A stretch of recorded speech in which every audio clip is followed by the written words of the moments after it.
بسم اللہ الرحمن الرحیم۔ السلام علیکم ساتھیوں، حضرت شیخ سعدی رحمۃ اللہ علیہ بیان کرتے ہیں کہ ایک درویش جنگل کا سفر کر رہا تھا۔ اس نے ایک لنگڑی لومڑی کو دیکھا جو بے بسی کی چلتی پھرتی تصویر تھی۔ اس درویش کے دل میں خیال آیا کہ اس لومڑی کے رزق کا انتظام کیسے ہوتا ہوگا جبکہ یہ شکار کرنے کے بھی قابل نہیں ہے۔ درویش ابھی یہ بات سوچ ہی رہا تھا کہ اس نے ایک شیر کو دیکھا جو منہ میں گیدڑ دبائے اس لومڑی کے نزدیک آیا۔ اس نے گیدڑ کے گوشت کا کچھ حصہ کھایا اور باقی وہیں چھوڑ کر چلا گیا۔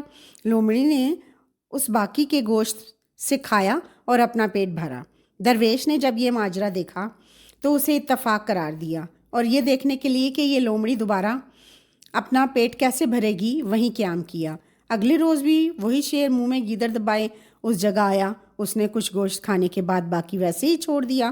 لومڑی نے وہ باقی گوشت کھایا اور اپنا پیٹ بھر لیا۔ درویش سمجھ گیا کہ اس کے رزق پہنچانے کا انتظام اللہ تعالیٰ کی طرف سے ہے۔ اس نے دل میں فیصلہ کر لیا کہ میں بھی اب اپنے رزق کے لیے کوئی جستجو نہیں کروں گا اور میرا رزق اللہ مجھے خود پہنچائے گا، جس طرح لنگڑی لومڑی کو شیر کے ذریعے رزق پہنچا رہا ہے۔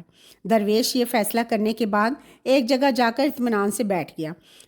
اسے یقین تھا کہ اس کا رزق بھی اسے پہنچ جائے گا، مگر کئی دن گزر گئے، اس کے لیے کھانے کی کوئی شے نہ آئی، یہاں تک کہ وہ کمزوری کی انتہا کو پہنچ گیا۔ اس دوران اس نے نزدیک کے ایک مسجد کے محراب سے یہ آواز سنی کہ اے درویش، کیا تو لنگڑی لومڑی بننا چاہتا ہے یا پھر شیر جو اپنا شکار خود کرتا ہے، جس میں سے خود بھی کھاتا ہے اور دوسروں کو بھی کھلاتا ہے؟ حضرت شیخ سعدی رحمۃ اللہ علیہ اس حکایت میں بیان کرتے ہیں کہ رزق پہنچانے کا انتظام اللہ کی طرف سے ہے، مگر اس کا یہ مطلب نہیں کہ بندہ اچھا بھلا ہو اور وہ ہاتھ پر ہاتھ رکھ کر بیٹھ جائے۔